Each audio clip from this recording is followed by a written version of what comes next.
Swami Vivekananda merit cum মিন স্কলারশিপে আবেদন করার পর প্রত্যেকটি ছাত্রছাত্রী এখনও অপেক্ষায় রয়েছে যে কবে স্কলারশিপ থেকে টাকা পাবে।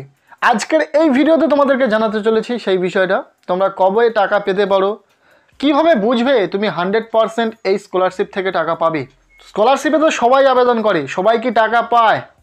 হ্যাঁ, অবশ্যই সবাই টাকা পায় যদি সঠিক এলিজিবিলিটি ক্রাইটেরিয়া মেনটেন করে সঠিকভাবে ডকুমেন্টস দিয়ে এই স্কলারশিপে আবেদন করে, তাহলে অবশ্যই কিন্তু স্কলারশিপ থেকে সে টাকা পায়। তবে স্টুডেন্ট কখন শিওর হবে যে তারা 100% টাকা পাবে, এই টাকা থেকে সে আর বঞ্চিত হচ্ছে না? অবশ্যই কিছুদিনের মধ্যে সে টাকা পেতে চলেছে। হ্যাঁ, এটা বোঝা সম্ভব। সেটা কিভাবে এই ভিডিওতে বলবো, পাশাপাশি কবে টাকা পাবে সেই নিয়েও জানাবো। তার আগে ছোট্ট একটি রিকোয়েস্ট, যদি আমাদের এই চ্যানেলে নতুন হয়ে থাকো চ্যানেলটিকে সাবস্ক্রাইব করে রাখো। সমস্ত রকম স্কলারশিপ রিলেটেড আপডেট তোমাদেরকে দিতে থাকবো। স্বামী বিবেকানন্দ স্কলারশিপে আবেদন করা থেকে শুরু করে টাকা পাওয়া পর্যন্ত সমস্ত প্রসিডিওর তোমাদেরকে গাইড করব। চলো ভিডিওর মূল বিষয়ে যাওয়া যাক। 2024-25 শিক্ষাবর্ষে যারা স্বামী বিবেকানন্দ স্কলারশিপে আবেদন করেছে, সেটা ফ্রেশ হোক বা রেনুয়াল, প্রত্যেকে অপেক্ষা করছে কবে টাকা পাবে। তো দেখো, 2023-24 শিক্ষাবর্ষে আমরা দেখেছি যে জানুয়ারি মাস থেকে কিন্তু টাকা দেওয়ার কাজ শুরু হয়েছিল। সবাই যে টাকা পেয়েছে তেমনটা নয়, তবে জানুয়ারি মাসে কিন্তু কিছু স্টুডেন্ট টাকা পেয়েছিল। তবে স্টুডেন্টদের জন্য স্কলারশিপ শুরু হয়েছিল কিন্তু অনেক আগে, গত বছরে। কিন্তু এবছরে কিন্তু সেটা দেখা গেল না। এবছরে অনেকটা দেরিতে স্কলারশিপের আবেদন শুরু হয়েছে।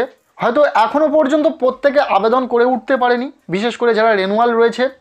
হয়তো টাকাও কিছুদিন দেরিতে তোমরা পাবে। যেমনভাবে দেরিতে আবেদন শুরু হয়েছে, টাকাও পেতে হয়তো একটু দেরি হতে পারে। এটাই মূল বিষয়। জানুয়ারি মাসে গত বছরে কিছু স্টুডেন্ট টাকা পেয়েছিল এবং তারপর ফান্ড যেভাবে অ্যাভেলেবেল হচ্ছিল, প্রত্যেক মাসে কিছু না কিছু স্টুডেন্ট স্কলারশিপ থেকে টাকা পাচ্ছিল।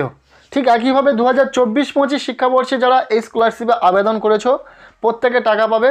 একটু সময় লাগতে পারে, হয়তো 2025 সালের জানুয়ারি মাসের শেষের দিকে টাকা ঢোকার কাজ শুরু হলেও হতে পারে। অথেন্টিক আপডেট ছাড়া এটা বলা কখনোই সম্ভব নয়, এটা আশা করা যায়, তাই বললাম। এবং যখনই সঠিক আপডেট পাবো অবশ্যই তোমাদেরকে ভিডিওর মাধ্যমে জানিয়ে দেব। যে সমস্ত ছাত্রছাত্রী স্বামী বিবেকানন্দ স্কলারশিপ আবেদন করেছো, প্রত্যেককে বলবো কবে টাকা পাবে সেই চিন্তাটাও তোমাদের থাকবে।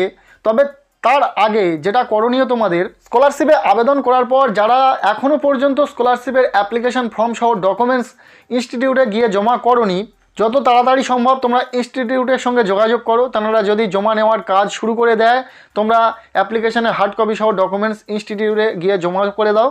এবং তারপরেই ইনস্টিটিউট লেভেল থেকে যে ভেরিফিকেশন করার প্রক্রিয়া থাকে সেটা শুরু করবেন ইনস্টিটিউট, এবং তোমার অ্যাপ্লিকেশনটাকে ভেরিফিকেশনের পর ফরওয়ার্ড করে দেবেন তারা হায়ার এডুকেশন ডিপার্টমেন্টে বা বিকাশ ভবনে, এবং সেখান থেকে তোমাদের অ্যাপ্লিকেশনগুলোকে রিচেকিং করা হবে। ভেরিফিকেশনের সময় দেখা হবে সব কিছু ঠিকঠাক রয়েছে কিনা। সমস্ত কিছু ঠিকঠাক থাকলে তোমাদের অ্যাপ্লিকেশনগুলোকে অ্যাপ্রুভড করে দেওয়া হবে।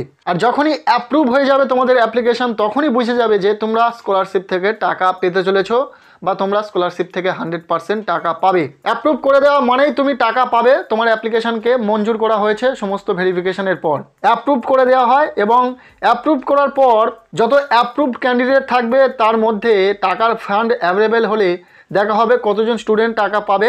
সেই অনুযায়ী প্রত্যেকটা স্টুডেন্টের অ্যাপ্লিকেশন স্ট্যাটাস চেঞ্জ হয়ে অ্যাপ্রুভ থেকে হয়ে যাবে অ্যাপ্লিকেশন স্যাংশন, এবং তারপরে স্টুডেন্টরা তাদের ব্যাঙ্ক অ্যাকাউন্টে টাকা পেয়ে যায়। এই ছিল পুরো প্রক্রিয়া। আর তোমাদেরকে যেমনটা বললাম যে অ্যাপ্রুভড হওয়া মানেই তোমরা বুঝে নেবে যে এই স্কলারশিপ থেকে টাকা পাবে। বিগত বছরগুলিতে ঠিক এইভাবে প্রক্রিয়াগুলো চলেছিল। আর যারা এখনও পর্যন্ত জানো না যে কিভাবে তোমরা অ্যাপ্লিকেশন স্ট্যাটাস চেক করবে, কিভাবে দেখে নেবে তোমার অ্যাপ্লিকেশানে কী স্ট্যাটাস দেখাচ্ছে, তার জন্য আমরা ইতিমধ্যে অ্যাপ্লিকেশন স্ট্যাটাস কিভাবে চেক করবে সেই নিয়ে ভিডিও দিয়েছি। সেই ভিডিওর লিঙ্ক তোমরা এই ভিডিও ডেসক্রিপশনে পেয়ে যাবে। এছাড়াও চ্যানেলে গিয়ে দেখে নিতে পারো। আজকের এই ভিডিওটি ব্যাস এতটুকুই। কেমন লাগলো ভিডিওটি কমেন্টের মাধ্যমে জানাবে। ভালো লেগে থাকলে লাইক করবে, চ্যানেলে নতুন হলে চ্যানেলটিকে সাবস্ক্রাইব করে রাখবে।